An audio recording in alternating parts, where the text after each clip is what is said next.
الحمد لله وكفى والصلاة والسلام على رسوله المصطفى وعلى آله وأصحابه أهل التقوى. قدرمندو محترمو درنو ورنو او پتمندو عزتمندو خويندو، د داسې خلکو سره داسې زمانه کې لاسو ګریوان یو چې یو انسان به هم له صغیره ګناهونو پاک نه وي. حتی ډیر انسانان به په کبیره ګناهونو باندې اخته وي او ترې شوي به وي. خو چې کله انسان ګناه وکي، که صغیره ګناه وي که کبیره ګناه وي، د هغې د بخښلو د هغې د معافېدو طریقه شته. شریعت او اسلام خو ډېر خوږ دی، د هر څه دپاره یې خپله طریقه ایښې ده. هغه انسان چې کبیره ګناه ترې شوی وي او الله جل جلاله څخه دی معافي غواړي، الله تعالی ډېر زیات ورباندې خوشحاله کیږي. الله تعالی و خپلو بندګانو ته هغه ګناه معافوي، کبیره ګناه چې هغه په حقوق الله کې وي، او الله جل جلاله د حقوق العباد ګناه هم معافوي. خو چې کله هغه بنده د ته معافي عزل وکي او الله جل جلاله صغیره ګناهونه هغه ټول معافوي په توبه باندې، او بعضې اذکار دي، بعضې کلمې دي، بعضې تسبیح دي د هغې په ویلو سره. او انسان چې ګناه وکي هغه دې نه مایوسه کیږي چې ګواکې ماته به بخښنه ونسي. الله تعالی ورته بخښنه کوي. امام ابراهیم ابن ادهم رحمه الله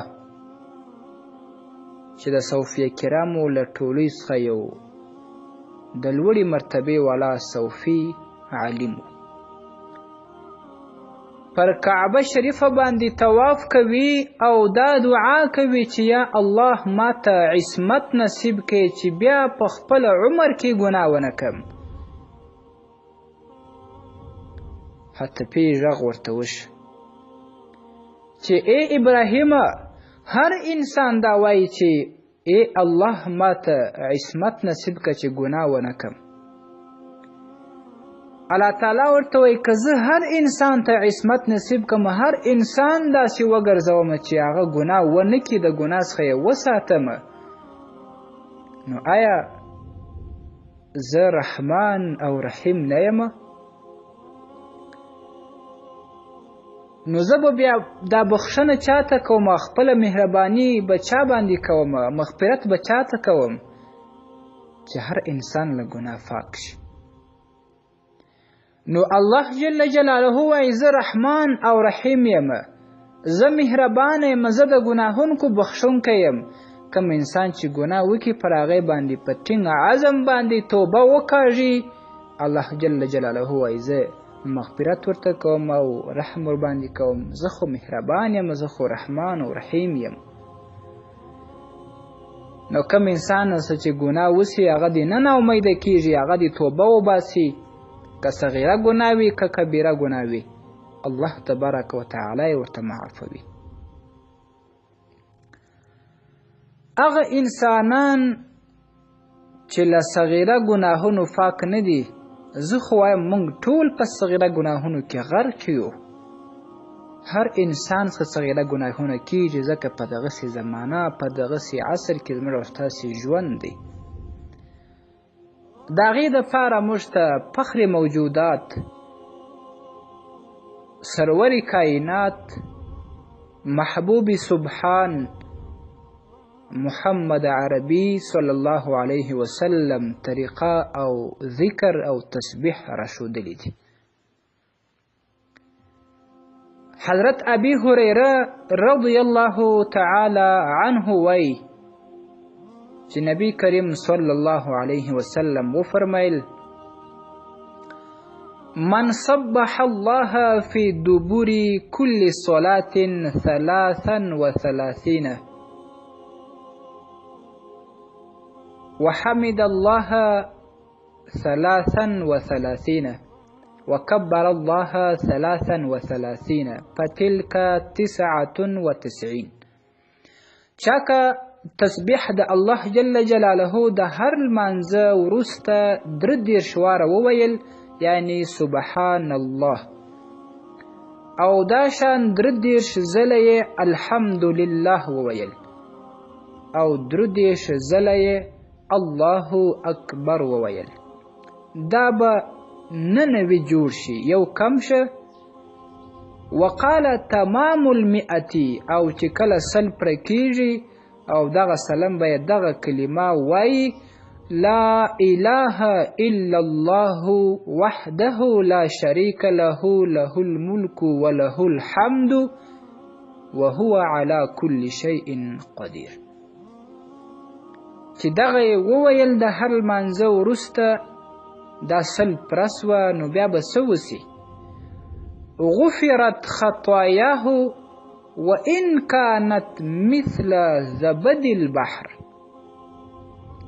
دته به الله جل جلاله ګناهونه ور معاف کی، صغیره ګناهونه چې دومره ډېر کړي وي لکه د دریاب د بحر زګ، الله تبارک وتعالی به دغه ګناهونه ورته معاف کی.